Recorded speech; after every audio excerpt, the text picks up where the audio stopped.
Hello students, आज हम पढ़ेंगे पॉलिनोमियल्स के बारे में।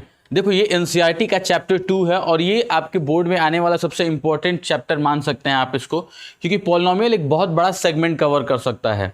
अगर माने तो एटलीस्ट 20% सिलेबस तो कवर करेगा। आपके 15 क्वेश्चन होता है टोटल, उसमें से 7 या फिर 8 चैप्टर्स आएंगे और 7 या 8 चैप्टर्स में से ये एक बहुत बड़ा चैप्टर है।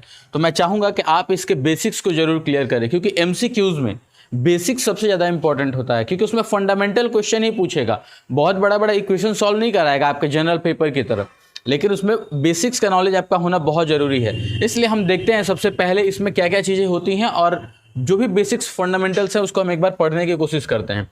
सबसे पहले आता है पॉलिनोमियल। पॉलिनोमियल क्या होता है? जिस किसी इक्वेशंस को हम पीएक्स के फॉर्म में रिप्रेजेंट कर सके उसे हम पॉलिनोमियल बोलते हैं। जैसे कि अगर कोई इक्वेशन है P of X is equals to x plus 1 is equal to 0, यहाँ पे 1 क्या है? यहाँ पे 1 एक कांस्टेंट है। अगर सेम आपको ऐसे आता है x plus Y is equal to 0 और px के फॉर्म में ये भी है, तो यहाँ पे y भी हमारा कांस्टेंट ही होगा, सिर्फ x को ही हम अपना वेरिएबल फॉर्म मानेंगे। ये एक तरह का पॉलिनोमियल है, ठीक है। इसको हम px के फॉर्म में रिप्रेजेंट कर सकते हैं।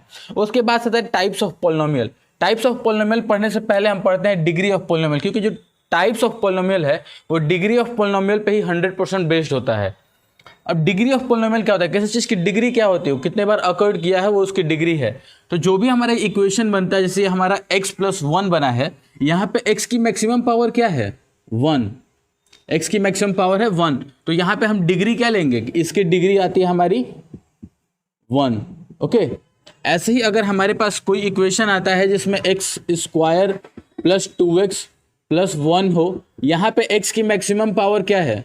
यहाँ पे x की डिग्री जो होगी वो होगी 2, क्योंकि यहाँ पे x की मैक्सिमम पावर है 2, इसलिए हम डिग्री ऑफ पॉलिनोमियल को 2 लेट करके चलते हैं। अब आगे ऐसे ही जो डिपेंड करता है, जैसे पावर बढ़ती चली जाएगी वैसे ही इसका जो डिग्री है वो भी बदलता चला जाएगा। अगर पावर 1 होती है तो वो लीनियर इक्वेशन है, अगर पावर 2 है तो वो क्वाड्रेटिक, 3 है तो क्यूबिक। ऐसे ही करके ये इक्वेशंस बढ़ते चले जाते हैं। इसमें इंपॉर्टेंट रोल क्या होता है? जैसे कि अगर आपके पास ये इक्वेशन है 1/x - 1 या फिर रूट एक्स स्क्वायर प्लस 2, अगर ऐसे कोई इक्वेशंस हैं तो इस इक्वेशंस को हम पॉलिनोमियल नहीं कंसीडर करेंगे, क्योंकि यहाँ पे x की पावर इंटीजर नहीं है। हमेशा याद रखिए कि जो भी पॉलिनोमियल होगा वहाँ x की पावर किसी न किसी इंटीजर में होगी। 1 होगी, 2 होगी, 3 होगी, उससे मतलब नहीं है, वो इंटीजर होगा। जहाँ कहीं पावर फ्रैक्शन में, इरेशनल नंबर, रेशनल नंबर में आने लगे वहाँ पे हम बोलेंगे कि वो पॉलिनोमियल नहीं है। अब इसके बाद आता है जीरोस। देखिए, अगर आपके पास कोई इक्वेशन है, जैसे कि मैं मानता हूँ ये है हमारा p of x is equals to x plus 1, तो अगर मुझे इसका जीरोस निकालना है तो क्या करना होता है? इस पॉलिनोमियल को हमें 0 के बराबर लेट करना होता है। जैसे कि x plus 1 is equal to 0, अगर x plus 1 is equal to 0 तो x इज इक्वल टू क्या होगा? -1, तो हमारा -1 इसका एक जीरोस है। अगर हम इस जीरोस को इस x की जगह पे पुट कर देंगे तो वो हमारा पूरा का पूरा इक्वेशन 0 हो जाएगा। इसी तरह से अब लीनियर जो हमारा पॉलिनोमियल होता है उसका स्टैंडर्ड इक्वेशन क्या होता है? ax plus B is equal to 0। अगर मुझे x इसका जीरोस निकालना है तो क्या होगा? x is equals to -b upon a, ये इसका एक जीरोस हो गया, ठीक है। इसी तरीके से हम क्वाड्रेटिक का भी निकालते हैं, क्यूबिक का भी जीरोस निकालते हैं, डिफरेंट जो भी हमारे हैं उन सब के जीरोस निकालते हैं हम। जैसे हमने लीनियर के लिए देखा कि x is equals to -b upon a जो है ये हमारा एक जीरोस होता है लीनियर फॉर्म के लिए। वैसे ही क्वाड्रेटिक फॉर्म के लिए अलग अलग जीरोस निकालने के मेथड होते हैं और वही मेथड हमें आगे जाके पढ़ना है, लेकिन उससे पहले कुछ और भी पढ़ेंगे। अब क्वाड्रेटिक में हमें पता है कि 2 जीरोस होते हैं, हम उनको नाम देते हैं अल्फ़ा और बीटा। क्यूबिक में x की पावर क्या होती है? 3, तो यहाँ पे 3 जीरोस होंगे, अल्फ़ा, बीटा और गामा। ये सिर्फ अपने लिए है, अपने समझने के लिए, alpha beta gamma, alpha beta, आप इसको अल्फ़ा मान सकते हैं, ठीक है। ये डिफरेंट जीरोस होते हैं। अब इसी के ऊपर हम आगे पढ़ने वाले हैं, तो आइए समझते हैं कि कैसे कैसे हम वो जीरोस निकालेंगे। उसके बाद से हम जीरोस ऑफ पॉलिनोमियल का ग्राफिकल रिप्रेजेंटेशन भी देखेंगे और इक्वेटिंग जीरो भी देखेंगे। इक्वेटिंग जीरो क्या है? सिंपल, मैंने अभी बताया आप लोगों को कि आपको अगर कोई क्वाड्रेटिक इक्वेशन दिया है px is equals to X square plus 4x plus 2, अगर ऐसा आपको कोई इक्वेशन दिया हुआ है तो आप क्या करेंगे? सिंपली इसको 0 के बराबर पुट करेंगे और अगर ये क्वाड्रेटिक इक्वेशन है तो आपने क्लास 9th में फैक्टराइजेशन जरूर पढ़ा होगा, और फैक्टराइजेशन इक्वल्स टू करके हम x की दो वैल्यूज निकालेंगे, एक आएगी x की वैल्यू अल्फा और एक आएगी x की वैल्यू बीटा। ये इसके दो जीरोज होते हैं अल्फा और बीटा।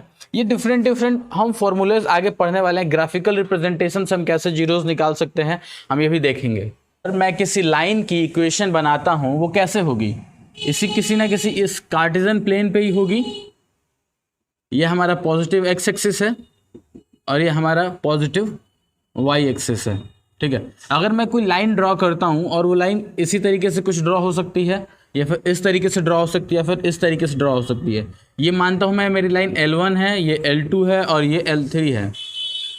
तो देखो ग्राफ सिर्फ देख के बताया जा सकता है कि इसमें कितने जीरोज होंगे किसी लाइन में। जैसे अगर ये लाइन L1 है और ये अगर x को जितने बार काटेगी उतने इसके जीरोज होते हैं, लेकिन लाइन x को सिर्फ एक बार काट सकती है, तो इसके टोटल कितने जीरोज होंगे, एक। ये एक लीनियर इक्वेशन ही जनरेट करेगी। L2 भी एक ही जीरोस जनरेट करेगा और L3 कोई जीरोस जनरेट नहीं करेगा क्योंकि x से कट ही नहीं कर रही है। ऐसे ही अगर हमारे पास कोई ऐसा कर्व आ जाता है जिसमें कोई जैसे पैराबोला है, आप पैराबोला आगे जाके पढ़ेंगे कि पैराबोला फिगर्स क्या होते हैं, अभी हम इसके ऊपर बात करते हैं। ये हमारा x एक्सिस है, ये y एक्सिस है। ये इस x एक्सिस को कितने बार काट रहा है, एक बार और ये दो बार। क्योंकि हम px के फॉर्म में हमेशा देखते हैं इसलिए हम ये चेक करेंगे कि कितने बार x के जगह पे जा रहा है, तो x की वैल्यू 0 हो जा रही है, तो ये दो बार है। तो यहाँ पे कितने आपके जीरोज आ रहे हैं, दो। इसी तरीके से अलग अलग जितने बार भी कोई कर्व किसी x एक्सिस को जितने बार वो कट करेगा उतने उसके नंबर ऑफ, अगर ये ऐसे कोई हमारा कर्व बनता है जैसे साइनोसोडियल फॉर्म में, तो एक बार, दो बार, तीन बार, चार बार और पांच बार, तो इसमें टोटल कितने जीरोज होंगे, इसमें नंबर ऑफ जीरोस आपके 5 होंगे। यही है आपका पहला एक्सरसाइज। हम इसी के ऊपर सारे क्वेश्चन सॉल्व करेंगे, तो बने रहिएगा हमारे नेक्स्ट वीडियो में। Please subscribe to my channel and thanks for watching.